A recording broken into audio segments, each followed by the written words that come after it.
Hi everyone, I hope that you are all doing well.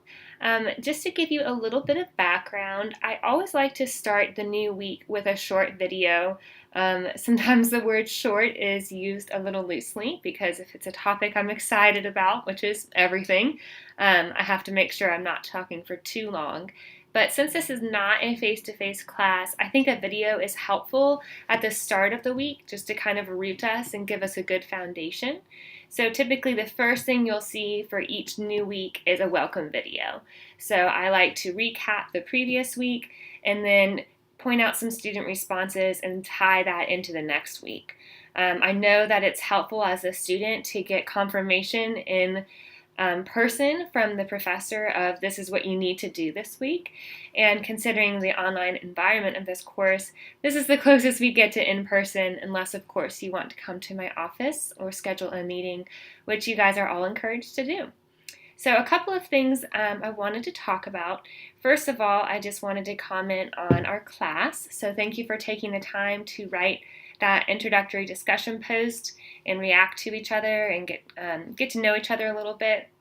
It's a good way to practice interacting on that discussion board, and it also gives me the opportunity to start to get to know you guys. One of my favorite parts about this class is all of the students have such different and diverse perspectives and experiences that I typically learn more than I feel like I teach, to be honest. So we have everything from undergrad students to teachers who have years and years of experience. So I would encourage you guys to get to know one another, especially through the discussion boards. I always tell my students to try to comment on various different students each week, so that way you're not just interacting with 2 or 3 students throughout the entire semester. And even encourage you to look at, well, if you are in early childhood or maybe elementary education, why don't you try reading some of the discussion posts from our secondary teachers, because that really helps you see how the characteristics of gifted and talented learners are going to manifest in different manners, depending upon their age and depending upon the social context that they're in. So thank you for doing that introductory post. I'm excited to have a lot of different students. Some of you I've taught before, which is exciting as well because I know more about your background, but I'm sure that throughout this class we'll all get to know each other pretty well. So I wanted to touch base on this myths and realities quiz that we took. I always tell my students that I take this every year along with you, and I still have trouble with some of them that I know are myths, but have been so ingrained in me because of the culture surrounding us. And actually, I wanted to quote Cynthia on this. She said that she's heard so many of these myths over and over again. And I just really resonated with that statement because culture and all of our experiences, both in and outside of the classroom, really make us expect one thing, even though the research is clear that another is true. So we will revisit this Myths and Reality quiz next week. You'll write a reflection on it. But I wanted to recap some of the ones that surprised the majority of you all. The first, which is typical in this class, is this concept of grade skipping. That's a type of what we call acceleration, and we'll talk about that more later. But typically, acceleration and specifically grade skipping gets a pretty bad rap. It's kind of known to be not a very good idea for students. How is that socially acceptable? Isn't that just mean to put a 3rd grade student in with a group of 5th graders? How can that be good, right? However, the research says over and over again that acceleration can be quite effective. One of the best ways this was ever explained to me, or when I had this aha moment, which in the creativity world we call the aha moment illumination. I had that moment of illumination when I learned the concept of intellectual peers. So an intellectual peer is someone who is on your same age intellectually. However, you might be on a different age chronologically. So for example, an 8-year-old could understand intellectually a 10-year-old much better than his fellow 8-year-olds. So he has intellectual peers in the classroom, but he may not have chronological peers in the classroom. And that really helps you see that we're not doing them a social disservice to put the third grader in with the fifth grader, because that actually is putting them in with their intellectual peers. So they're still with their peers, it just looks different. So from the outside, it looks, oh, this is horrible. This little boy is still super short. How can he get along with all of these big, giant fifth graders? But that's because we're looking at the chronological peers. We're looking at the developmental stages, which does have a social impact. But what we're not seeing is the intellectual peers. So it's actually just as harmful to keep that third grader in with all of the other third graders, because then he's not with his intellectual peers. So it goes both ways. It's just easier to see the chronological peers and how that might be a mismatch. So in terms of acceleration, we will revisit that later in the semester and definitely in your other gifted endorsement courses. But that's typically one that surprises people, and I still struggle with personally as well. Along with that came this concept of homogeneous grouping. So a lot of times within education courses, we hear the importance of having a diverse group. So we have different mindsets, different strengths. Some students have grown up, if they're super gifted, always being put with the lower students and being asked to do some peer tutoring. That can get pretty boring pretty fast for a highly gifted student who knows everything and is just asked repeatedly to reteach something that they find to be very obvious. My biggest response to this concept of homogeneous grouping is that grouping gifted students together is really not that homogeneous. It's just homogeneous in terms of academic ability. They still have unique interests. They still have unique strengths. They're still going to problem solve in a very unique process. So just because I put all of my top students in one group doesn't mean I have a homogeneous group. It means that I have a homogeneous group in terms of maybe their proficiency levels, but they're all going to bring different strengths and areas for opportunity for growth into that group. So it's not really a homogeneous group once you really sit down and think about it. Another one we talked about, early identification, and as we get into the characteristics in these next couple of weeks, we'll see early identification is very important. Not in the sense of slapping on that label of you are gifted, but more in the sense of giving additional environmental challenging opportunities, or environmental challenges rather, so that students can expose themselves to opportunities to demonstrate their gifts. So when we think about like a kindergarten student, we're not going to identify someone as gifted in kindergarten and label them that for the rest of their lives. But if we're trained in gifted education, we can start seeing these characteristics manifest, and I can know as a kindergarten teacher, okay, it looks like Lisa, she's showing some gifted characteristics. Let me build the appropriate environmental and educational context so she can continue to develop those characteristics and she can express those characteristics. So in terms of early identification, informally, I think that is super important, because as you'll see, giftedness, it really depends on the context that we're in. We have some students who are highly gifted, but they are not given the appropriate context to demonstrate that giftedness. So if we start to see different characteristics within early childhood classrooms as potential indicators for giftedness, we can then cultivate those learning experiences so they can manifest those gifts and talents in a more identifiable way later in their educational career. Some of you were surprised that gifted and talented students are hard to parent. Mainly that probably arises from this common assumption that gifted, talented students are usually the ones in the front row of the class who are organized and so excited to learn and so curious about everything. But that is oftentimes far from the truth. So when we think about giftedness, one of the most common indicators of giftedness is curiosity. However, you have to realize that they don't have to be curious about your class. So think about the third grade classroom. You've got that one kid who pays no attention in math class. They hate math. They think math is stupid. And every time you're trying to do math, she's reading a book under her desk. That's annoying as the teacher. She won't stop reading that book. She won't put it away. She's flipping through it. She's reading. She's reading. She's being really disruptive. She's misbehaving. But guess what? She's also super curious. So it's probably an indicator of giftedness. See that shift in mindset? So she can actually be demonstrating giftedness in more of a negative manner. So that is often the same at home.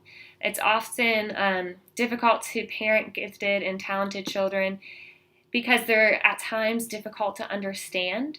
They also are developmentally a little confused. So if they have this intellectual age that's way above their actual chronological age, it means that their mind is kind of ahead of their body. And because of that, they're going to have a lot of social and emotional needs. So it's definitely something that is challenging. And at times, these gifted students or children will actually be a little gifted in the way that they misbehave. So I have a friend who has a little boy. I'm pretty positive he's gifted. Might be a little biased. But just a quick story to kind of demonstrate that. His name is Walker. He was sitting at the table, would not eat, I think it was a hamburger. And he's sitting at the table. He will not eat the hamburger. His mom is saying, Walker, you cannot have any dessert until you eat the hamburger. And he's not digging it. He does not want to eat the hamburger. He's complaining. And his mom says, okay, Walker, make the hamburger disappear, and then you can have your dessert. So I was there that night, and I slowly watched him. He took his hand and he smushed the hamburger down to make it really, really thin. And then he covered the hamburger up with the bun and the napkin. And he looked up and he said, okay, hamburger's disappeared. Now I can have my dessert. Now that's not normal. He's like 3 years old, okay? So he is misbehaving. He's being a little bit smart, a little sassy, but it's in a pretty intellectual manner. So he's being pretty smart. He's being a pretty good problem solver right there. So that's just a kind of fun anecdote to show that sometimes these gifts and talents may not manifest in those sitting in the front row, paying attention manners that we typically envision when we think about gifted and talented students. The last one I wanted to talk about is several of you were interested in tests of creativity. So those of you who already know me know that is actually my main area of research is creativity. And a lot of times it's easy to assume that creativity research or tests of creativity are tests of artistic ability, which is really far from the truth. So tests of creativity are typically tests of creative problem solving. So they measure students' abilities to think divergently, students' abilities to be open to different mindsets, students' abilities to think of original and new ideas or to add lots of details to their ideas. So when we research creativity, we don't think about it in a product manner very often in terms of creating an artistic product. But particularly for creativity assessments, the type that are used, such as the Torrance test for creativity, that are used for gifted identification, are usually tests of creative potential, and they focus on creative problem-solving ability. My 2 cents on that, clearly I'm a huge fan of creativity because it's what I research. But if you're going to use creativity tests for identification, we need to make sure we match that identification with appropriate services. So if the students will be receiving some sort of gifted support and thinking creatively and solving problems with creative skills, then a creativity test is definitely appropriate. But if, for example, the only gifted service we have is accelerated math, we need to be thinking, how is accelerated math going to be taught, and is it going to match the identification through creativity measures? And we'll talk about that more when we get into gifted services. But one big issue that we have in gifted education is a lack of alignment between how we identify and which services we provide. So again, we will revisit those myths and realities next week when you write that reflection. But before we go, I wanted to just give you a quick overview of what we are looking into for this coming week. So this is your second week of the class. Whenever we do learning modules, this is how we'll start each learning module. So the first thing you will do is read the case study. So every learning module starts with a real-world case study. This first one is around a student named Adam who gets in a lot of trouble because he is taking a long time to do his work. And we're looking at how some of his, quote, misbehavior or inability to keep up with the class is actually potentially showing that he may have some unique gifts and talents. So your first order of business is to read that case study. All of the case studies are built on real experiences. They're not all mine, but some of them are Dr. Slade's, some of them are other colleagues that we've worked with in the past. But the course is built to start with a case study for each topic so you can see how this may manifest in the real classroom. So step one, before you do any of the content reading or watch any videos, read the case study. I would read it through a couple of times and just start thinking through it. And all of the discussion board posts will always be based on the case study. Okay, so number one, read the case study. And then I would go ahead and read the discussion post for the week so you can get your mindset on what you're looking to answer. And then from there, you explore the content in the library. So one note on the content from the library, I purposely give you a lot of information. So you have articles, you have handouts, you have videos, you have lectures or PowerPoints. That in and of itself is a form of differentiation. So that's a form of, I guess you could call it differentiating for process, because you can learn the information through the process of watching the video or through the process of reading the article. That being said, it is important that you read and or watch everything, but it's not important in the sense of I'm going to ask you a specific term from page 2 of one reading. So you'll see that some of the material overlaps, and I do that on purpose because I want you to have multiple exposures to the information. I usually encourage my students to start with which component of the library they seem to connect to the most.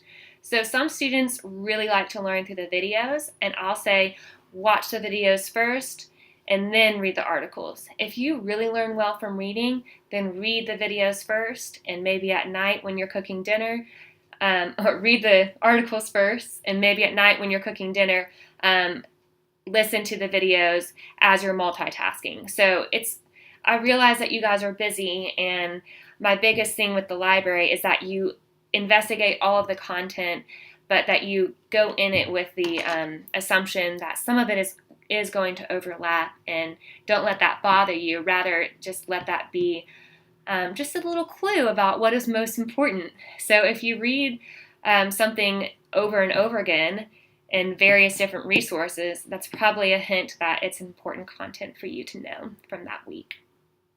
So you'll start by reading the case study, then review everything in the library, take some notes, make sure you're getting everything, and then by Friday evening, you have your first discussion post due. So it's always set up this way that Friday we have the initial post, and by Sunday you have your 2 responses. Just like it was for your introductory post, you posted first on Friday by 11:59, and then on Sunday you respond to also by 11:59. Before you upload your discussion post, please, pretty please, make sure that you review the rubric for the discussion board post. So the key to this class is that everything we say, unless otherwise directed, really needs to be built on research.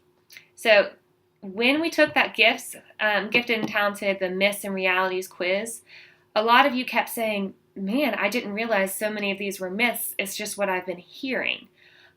So we work a lot in this class on citing the information and citing what we're saying, because gifted education is so built on myths a lot of times. So within your discussion board posts, you do need to cite specific sources. So you can't just say, gifted education is important because it helps with social emotional needs. That's great, you're right, but I don't necessarily want your opinion. I want to know where in the content did you find that, okay?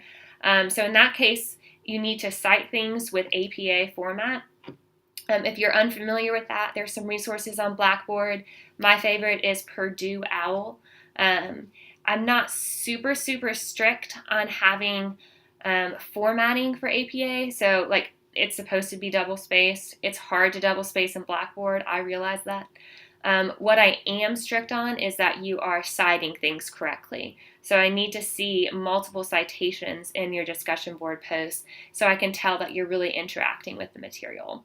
And the same thing goes for when you are responding to each other's posts. So just saying, great idea, I agree, isn't really telling me anything. So I need to see you interacting and citing and really engaging in the content. There's also a couple of discussion board posts from previous years that demonstrate what I'm looking for if you are seeking an example. Okay, so I realize I kind of rambled on for a little, but typically the first few weeks these videos will last longer, mainly because I try to talk through a couple of different points that either I'm getting emails and questions about, or just kind of setting the stage so you guys are getting used to the class. But again, I'm looking forward to working with you all, and hopefully I'll have the opportunity to see some of you face to face. Again, I'm in Withers, I'm in 232P, and I'm happy to either schedule a meeting or hopefully you can just drop by, and I look forward to getting to know you all this semester. Okay, thank you so much, and we'll touch base soon.